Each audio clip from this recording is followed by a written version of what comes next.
আসসালামু আলাইকুম, ফারজানা ইয়াসমিন স্বাগত জানাচ্ছি এনটিভির সন্ধ্যার খবরে। ক্রাউন সিমেন্ট শিরোনাম দেখছিলেন। অবশেষে পদত্যাগ করলেন দেশের প্রধান বিচারপতি ওবায়দুল হাসান। শিক্ষার্থী ও আইনজীবীদের দাবির মুখে তিনি পদত্যাগ করতে বাধ্য হন। এছাড়া আপিল বিভাগের অন্য 5 জন বিচারপতিও আজ পদত্যাগ করেছেন। শিগগিরই তাদের পদত্যাগপত্র গ্রহণ করে পরবর্তী ব্যবস্থা নেওয়ার কথা জানিয়েছেন আইন উপদেষ্টা ডক্টর আসিফ নজরুল। রিপোর্ট করছেন হাসান জাবেদ। শেখ হাসিনার পতনের পর রাষ্ট্রপতির সাথে কথা বলে দুদিন হাইকোর্ট ও সুপ্রিম কোর্টের বিচার কার্যক্রম বন্ধ রাখেন প্রধান বিচারপতি ওবায়দুল হাসান। শনিবার তিনি সুপ্রিম কোর্টের ফুল কোর্ট সভা আহ্বান করেন। এরপর শিক্ষার্থীরা তার পদত্যাগ দাবি করে সুপ্রিম কোর্টে অবস্থান নিতে থাকে। পরে সেই ফুল কোর্ট সভাও বাতিল করা হয়। কিন্তু প্রধান বিচারপতি হিসেবে পদত্যাগ করতে গড়িমসি করায় আদালত প্রাঙ্গণে অবস্থান নিয়ে আন্দোলন করতে থাকে শিক্ষার্থীরা। এমনকি দুপুর 1টার মধ্যে পদত্যাগের সময়সীমাও বেঁধে দেয় তারা। সুতরাং 1টার মধ্যে ফ্যাসিজমের এক্সপানশন প্রধান বিচারপতি সহ অন্যান্য বিচারপতির পদত্যাগ নিশ্চিত করতে হবে। দুপুর 1টার আগেই পদত্যাগের সিদ্ধান্ত নেন প্রধান বিচারপতি। পরে তার পদত্যাগপত্র আইন মন্ত্রণালয়ে পাঠানো হয়। প্রধান বিচারপতির পদত্যাগের পর আপিল বিভাগের 5 বিচারপতি এম ইনায়েতুর রহিম, বিচারপতি জাহাঙ্গীর হোসেন, বিচারপতি আবু জাফর সিদ্দিকী, বিচারপতি শাহিনুর ইসলাম এবং বিচারপতি কাশেফা হোসেন পদত্যাগ করেন। তবে আপিল বিভাগের বিচারপতি আশফাকুল ইসলাম পদত্যাগ করেননি। নিয়ম অনুযায়ী তিনি ভারপ্রাপ্ত প্রধান বিচারপতির দায়িত্ব পালন করবেন। বিচারপতিরা পদত্যাগ করলেও দ্রুত যাতে বিচারালয়ে বিচার কাজ শুরু করা যায় সেই পদক্ষেপ নেওয়ার কথা জানান রাষ্ট্রের প্রধান আইন কর্মকর্তা। যদি আইন উপদেষ্টা জানিয়ে থাকে নিশ্চয়ই এটা ভালো, এবং ইতিমধ্যেই হয়তো উনি পদত্যাগ করেছেন এবং এটাকে স্বাগতম জানিয়েছেন। যদি এটা করে থাকেন, আমি একটু আগে যেটা বললাম, নিশ্চয়ই মহামান্য রাষ্ট্রপতির সাথে কথা বলে মাননীয় প্রধান বিচারপতি ওনার মনে করেছেন যে আমার প্রতি যেহেতু আস্থা নাই, তাহলে আমার থাকারও দরকার নেই। হাইকোর্টের বিচারপতি সৈয়দ রেফাত আহমেদকে প্রধান বিচারপতি হিসেবে নিয়োগ দেওয়ার জন্য আলটিমেটাম দিয়েছে বৈষম্য বিরোধী ছাত্র আন্দোলন। হাসান জাবেদ, এনটিভি নিউজ, ঢাকা।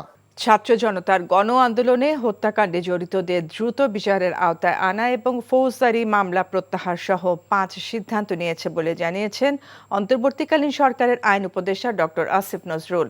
এদিকে অর্থ ও পরিকল্পনা উপদেষ্টা ডক্টর সালেউদ্দিন আহমেদ বলেছেন, মুদ্রাস্ফীতি নিয়ন্ত্রণে কাজ শুরু হবে। একই সাথে আর্থিক খাতের কেলেঙ্কারির সাথে যুক্তদের বিরুদ্ধে ব্যবস্থা নেওয়ার কথাও জানান তিনি। আজ সচিবালয়ে প্রথম কর্মদিবসে উপদেষ্টারা এসব কথা বলেন। হাসান জাবেদের আরেকটি রিপোর্ট। সাপ্তাহিক ছুটির দিনেও সচিবালয়ে যান আইন উপদেষ্টা ডক্টর আসিফ নজরুল। মন্ত্রণালয়ের ঊর্ধ্বতন কর্মকর্তাদের সাথে মতবিনিময় করেন তিনি। সভায় নেয়া সিদ্ধান্তগুলোর মধ্যে রয়েছে ছাত্র জনতার গণ আন্দোলনে হত্যাকাণ্ডে জড়িতদের দ্রুত বিচারের আওতায় আনা, যেসব ফৌজদারি মামলা হয়েছে সেগুলো আগামী 3 কর্মদিবসের মধ্যে প্রত্যাহারের পদক্ষেপ গ্রহণ, মিথ্যা ও হয়রানিমূলক মামলায় আটককৃতদের ছেড়ে দেয়া। কিভাবে মিসক্যারেজ অব জাস্টিস হয়েছে, বিচারের নামে কিভাবে হয়রানি হয়েছে, ন্যায় বিচার থেকে বঞ্চিত করা হয়েছে, এই পুরা প্রক্রিয়াটা সম্পর্কে ইনশাআল্লাহ আমি জানি। আমি আমার সাধ্যমতো চেষ্টা করব সংস্কারের আকাঙ্ক্ষা এবং নতুন নির্বাচনের আকাঙ্ক্ষার মধ্যে সমন্বয় করে যেটা যতদিন থাকা দরকার ততদিনই আমরা থাকবো, বেশিও না কমও না। সরকারের আরেক উপদেষ্টা ডক্টর সালেউদ্দিন আহমেদও তার মন্ত্রণালয়ের কর্মকর্তাদের সাথে বৈঠক করেন। পরে ব্রিফিংয়ে বলেন, দেশের মন্থর হওয়া অর্থনীতির গতি ফিরিয়ে আনতে চেষ্টা করা হবে। বাংলাদেশ ব্যাংকের গভর্নরের পদত্যাগের বিষয়ে রোববার সিদ্ধান্ত নেওয়া হবে। ইনফ্লেশনের ব্যাপারে ম্যাক্রো ইকোনমিক চ্যালেঞ্জ ছাড়াও আমাদের অর্থনীতির কিন্তু এতদিন একটু ভুল ছিল উন্নয়নের যে কৌশল বা নীতি, যে মানুষের উন্নয়নের সুফলটা বিশ্বের মানুষ পায় নাই। আমরা চাচ্ছি সমতা ভিত্তিক ন্যায্য একটা ইস্যু করতে, আয়ের সংস্থান লোকের বাড়ুক এবং বাজারে যেটা মূল্যস্ফীতি যত সম্ভব কমো, মানুষ জীবন এবং জীবিকার ব্যাপারে আমরা যথাসম্ভব চেষ্টা করবো সব মানুষ। এদিকে রাজধানীর মতিঝিলে শিল্প মন্ত্রণালয়ে শিল্প উপদেষ্টা আদিলুর রহমান খান বলেন, শিল্প কারখানায় জ্বালানি নিশ্চিত করাই হবে তার প্রথম অগ্রাধিকার। দুর্নীতির বিষয়ে কাউকে ছাড় নয় বলেও স্পষ্ট জানিয়ে দেন তিনি। জিরো টলারেন্স থাকবে আমাদের দুর্নীতির ক্ষেত্রে এবং আমাদের টিম এই ব্যাপারে সজাগ থাকবেন এবং আমরা এটা যা অন্যায় অবিচার যেই অভিযোগগুলোর ক্ষেত্রে এসেছে আমরা যেন ভবিষ্যৎটা ডিফারেন্ট হয়, এই জন্যই তো আজকে এই দায়িত্বগুলিতে আসা আমাদের পুরা যেই পরিষদের। শিল্প খাতে স্থিতিশীলতা ফিরিয়ে আনতে সবাইকে মিলেমিশে কাজ করারও আহ্বান জানান তিনি। হাসান জাবেদ, এনটিভি নিউজ, ঢাকা।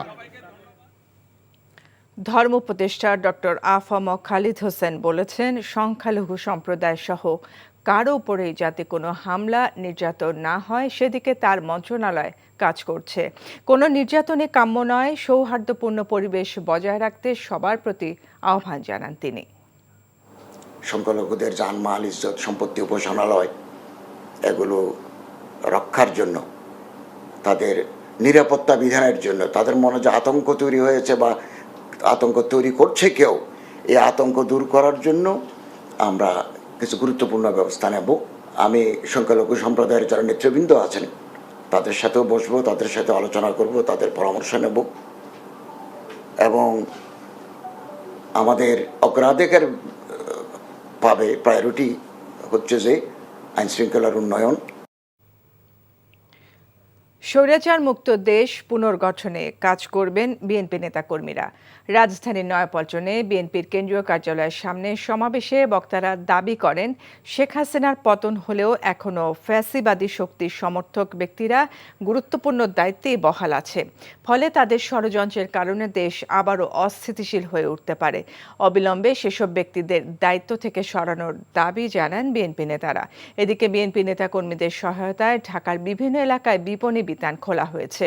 আতঙ্কিত নগরবাসীর স্বস্তি ফিরিয়ে আনতে বিএনপি ভারপ্রাপ্ত চেয়ারম্যান তারেক রহমানের নির্দেশে এই দায়িত্ব পালন করছে ঢাকা মহানগর বিএনপি। সকালে হাতিরপুলের দোকান মালিকদের সাথে বৈঠক করে মোতালেব প্লাজা খুলে দেওয়া হয়। বিএনপি মহানগরের নেতারা বলেন, ব্যবসায়ীদের নিরাপত্তায় সার্বক্ষণিক নিরাপত্তা দিবে তাদের দলের নেতাকর্মীরা। রাজধানীর বেশিরভাগ থানায় পুলিশের কার্যক্রম স্বল্প পরিসরে শুরু হয়েছে। এছাড়া দেশের বিভিন্ন জেলার থানাগুলোতেও কাজে ফিরছে পুলিশ সদস্যরা। থানার কার্যক্রম শুরু হওয়ায় স্বস্তি ফিরছে জনমনে। পুলিশ সদর দপ্তর থেকে জানানো হয়েছে, দেশের 639টির মধ্যে 538টি থানার কার্যক্রম শুরু হয়েছে। তবে এখনও ট্রাফিক পুলিশ না থাকায় রাস্তার ট্রাফিক নিয়ন্ত্রণের কাজ করছেন শিক্ষার্থীরা। আবির আহমেদের রিপোর্ট। জনগণকে সেবা দিতে আবারও কাজে ফিরছে পুলিশ বাহিনী।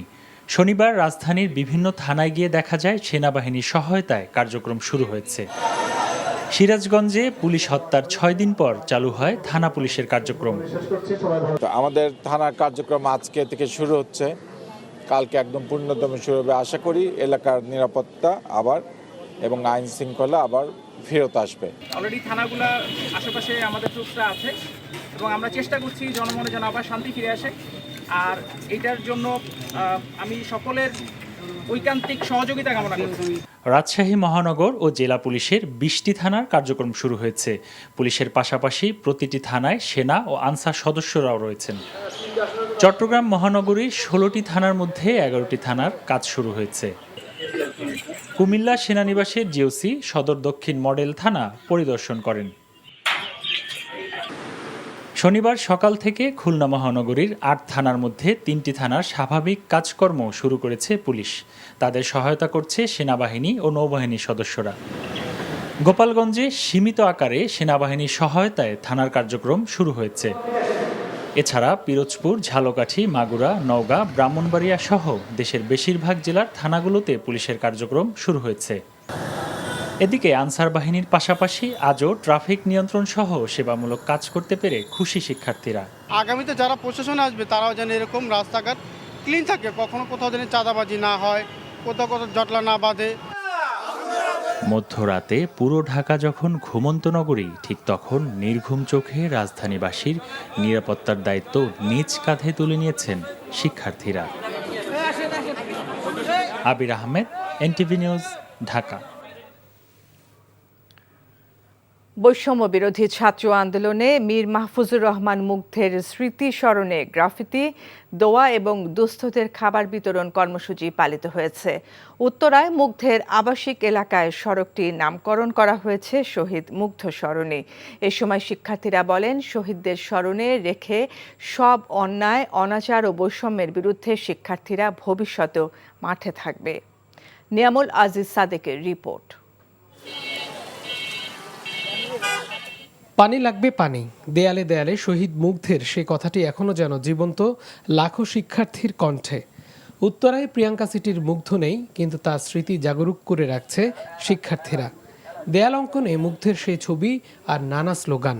শহীদ বীর মুগ্ধ সরণি নাম দিয়ে আমরা এই রোডটিকে আমরা দিতে চাই। কিশোর গ্যাং যারা, তাদের দমনের বিরুদ্ধে আমাদের অলরেডি সেফটি একটা ডিপার্টমেন্ট কাজ করছে এবং আমরা সরকার আসুক, নির্বাহী কর্মকর্তা আসুক, আমরা অলওয়েজ আমরা রাষ্ট্রের জন্য থাকব। মুগ্ধ ভাইয়ের ফ্যামিলি আমাদেরকে রিকোয়েস্ট করেছেন যাতে তার কোনো মূর্তি বা এই ধরনের কিছু না হয়। সো আমরা এমনভাবে তার লেখাটা, যেটা আমরা সবাই জানি, পানি লাগবে পানি, যে কথাটা এখনো শুনলে আমাদের বুক কেঁপে ওঠে।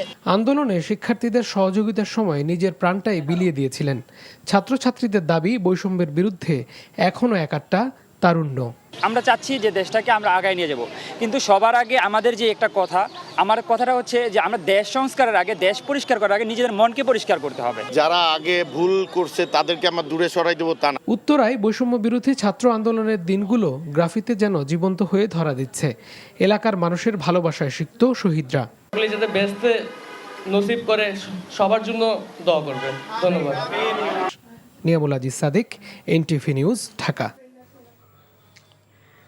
বিএনপি চেয়ারপারসনের গুলশান কার্যালয়ে সংবাদ সম্মেলন করছেন দলের মহাসচিব মির্জা ফখরুল ইসলাম আলমগীর। আমরা সরাসরি যাচ্ছি সেখানে। গণতন্ত্রকে সমুন্নত রাখার জন্য আপনাদের ভূমিকা রেখেছেন। আপনারা দয়া করে এমন কোন সংবাদ যেন পরিবেশিত না হয় যে সংবাদে দ্বারা মানুষ বিভ্রান্ত হবেন, এবং এই যে বিজয়, এই বিজয়কে আপনার ব্যাহত হবে। এটা আমার বিশেষ অনুরোধ আপনাদের কাছে। সবশেষে আবারও আমি আপনাদেরকে ধন্যবাদ জানিয়ে আমি আমার বক্তব্য শেষ করছি। আজকে আমি আর অন্য কোনো বিষয়ে কথা বলতে চাইছি না। ধন্যবাদ। এতক্ষণ দেখছিলেন মির্জা ফখরুল ইসলাম আলমগীরের সংবাদ সম্মেলনের কিছু অংশ। ক্ষমতাচ্যুত আওয়ামী লীগের সরকারের সড়ক পরিবহন ও সেতুমন্ত্রী এবং আওয়ামী লীগের সাধারণ সম্পাদক ওবায়দুল কাদের এবং স্বরাষ্ট্রমন্ত্রী আসাদুজ্জামান খান কামালের বিরুদ্ধে নিষেধাজ্ঞা আরোপের আহ্বান জানিয়েছেন মার্কিন কংগ্রেসের 6 জন সদস্য। কোটা ব্যবস্থা সংস্কারের দাবিতে বিক্ষোভ ও এর ধারাবাহিকতায় ছাত্র জনতার আন্দোলনে শেখ হাসিনা সরকারের পতন, মানবাধিকার লঙ্ঘন সহ সাম্প্রতিক ঘটনাবলী নিয়ে যুক্তরাষ্ট্রের পররাষ্ট্রমন্ত্রী অ্যান্টনি ব্লিংকেন অর্থমন্ত্রী ইয়েলেনকে চিঠি লিখে তারা এই আহ্বান জানান। চিঠিতে হাসিনা সরকারের মানবাধিকার লঙ্ঘনের ঘটনায় গভীর উদ্বেগ জানান এই আইন প্রণেতারা। চিঠিতে স্বাক্ষরকারী কংগ্রেস সদস্যরা হলেন Lloyd Doggett, Edward D Markey, William R Keating, Chris Van Hollen, James P McGovern এবং অল গ্রিন। পদত্যাগ করেছেন ঢাকা বিশ্ববিদ্যালয়ের উপাচার্য অধ্যাপক ডক্টর এএসএম মাকসুদ কামাল।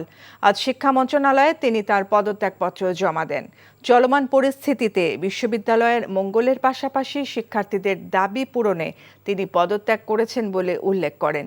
একই দিন বিশ্ববিদ্যালয়ের বিভিন্ন আবাসিক হলের 6 জন প্রভোস্ট পদত্যাগ করেছেন। এছাড়া পদত্যাগ করেছেন 22 দিন আগে নিয়োগ পাওয়া বাংলা একাডেমির মহাপরিচালক হারুনুর রশিদ আশকারী। বিকেলে তার পদত্যাগের বিষয়টি গণমাধ্যমে নিশ্চিত করে সংস্থাটির জনসংযোগ বিভাগ। রশিদ আশকারী গত 18 জুলাই বাংলা একাডেমির মহাপরিচালক হিসেবে নিয়োগ পান। 9 বছর পর কাল ভারত থেকে দেশে ফিরছেন বিএনপি স্থায়ী কমিটির সদস্য সালাউদ্দিন আহমেদ। দেশে ফেরার জন্য তিনি ভ্রমণ অনুমোদন বা ট্রাভেল পাস পেয়েছেন। গত বছরের জুনেও তাকে 3 মাসের মধ্যে দেশে ফেরার শর্তে ট্রাভেল পাস দেয়া হয়েছিল। 2015 সালের 10 মার্চ রাজধানীর উত্তরা থেকে সালাউদ্দিন নিখোঁজ হন। 62 দিন পর ওই বছরের 11 মে ভারতের মেঘালয়ের শিলংয়ে স্থানীয় পুলিশ তাকে উদ্ধার করে। ভারতের পুলিশের পক্ষ থেকে তখন বলা হয়েছিল সালাউদ্দিন শিলংয়ে উদ্ভ্রান্তের মতো ঘোরাঘুরি করার সময় লোকজনের ফোন পেয়ে তাকে আটক করা হয়। স্বৈরাচার বিরোধী আন্দোলনে শহীদ ছাত্র জনতার প্রতি শ্রদ্ধা জ্ঞাপন ও আইনের শাসন পুনঃপ্রতিষ্ঠায় ফরিদপুরে জেলা যুবদল মতবিনিময় সভা করেছে। বিকেলে জেলা যুবদলের আয়োজনে ফরিদপুর শহরের শরীয়তুল্লাহ বাজার এলাকায় এই মতবিনিময় সভার অনুষ্ঠিত হয়। ফরিদপুর জেলা যুবদলের সভাপতি রাজীব হোসেনের সভাপতিত্বে প্রধান অতিথি ছিলেন কেন্দ্রীয় যুবদলের সাবেক সহসভাপতি মাহবুবুল হাসান ভূঁইয়া পিঙ্কু। উপস্থিত ছিলেন জেলা যুবদলের যুগ্ম সম্পাদক মোহাম্মদ জাহিদুল ইসলাম, জেলা ছাত্র দলের সহসভাপতি আওয়াল খান লালন ও জেলা তাঁতি দলের সাধারণ সম্পাদক শাহেদা বেগম। সরকার পতনের পর ক্রীড়াঙ্গনের রক্ষকরা এখন লাপাত্তা। বিভিন্ন ক্লাবে হামলা চালিয়ে সুযোগ নিচ্ছে দুর্বৃত্তরা। অন্যদিকে দীর্ঘদিন যারা নৈরাজ্য চালিয়ে ক্রীড়াঙ্গনকে টেনে ধরেছেন তাদের পরিবর্তনের দাবিও তুলেছেন খেলোয়াড় সংগঠকরা। তবে সবকিছুই নিয়ম মেনেই করার আহ্বান ক্রীড়ামোদীদের। কুশল ইয়াসিরের রিপোর্ট। রাজনৈতিক ছত্রছায়া ও স্বৈরাচারী মনোভাব নিয়ে দিনের পর দিন পরিচালিত হয়েছে ক্রীড়াঙ্গন। দুর্নীতিগ্রস্ত সব সংগঠকদের রুখে দিতে বেশ সোচ্চার ক্রীড়াপ্রেমীরা। তবে জোরপূর্বক করে তাদের হটিয়ে নয়, নীতিমালা প্রয়োগ করেই সব কার্যক্রম চালানোর দাবি খেলোয়াড় সংগঠকদের। আড়াই মাস পরই নির্বাচন ফুটবল ফেডারেশনে। বর্তমান সভাপতি কাজী সালাউদ্দিনের বিপক্ষে রয়েছে ব্যাপক অভিযোগ।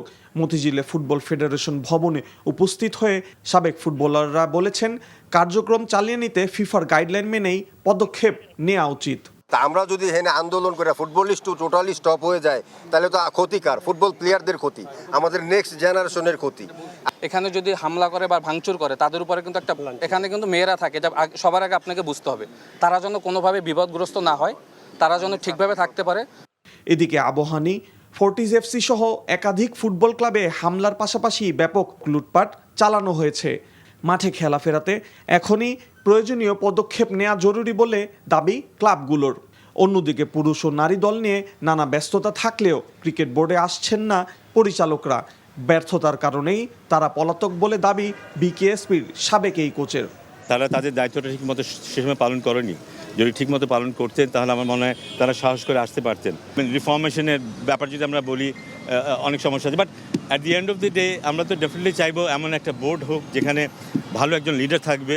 দেশের স্বার্থে ক্রীড়া সংশ্লিষ্টদের ভুল কোনো পদক্ষেপ না নেয়ার তাগিদ খেলোয়াড় সংগঠকদের। কুশল ইয়াসির, এনটিভি নিউজ, ঢাকা। শিক্ষার্থীরা, এই ছিল সন্ধ্যার খবরে। এই খবরের ভিডিও সহ আপডেট জানতে ভিজিট করুন এনটিভি অনলাইন www.ntvbd.com। এছাড়াও এনটিভির জনপ্রিয় সব অনুষ্ঠান ও খবরের আপডেট জানতে ভিজিট করুন আমাদের ইউটিউব ও ভেরিফাইড ফেসবুক পেজ। রাত 10:30টায় রাতের খবর দেখার আমন্ত্রণ রইল। এতক্ষণ সাথে থাকার জন্য ধন্যবাদ সবাইকে।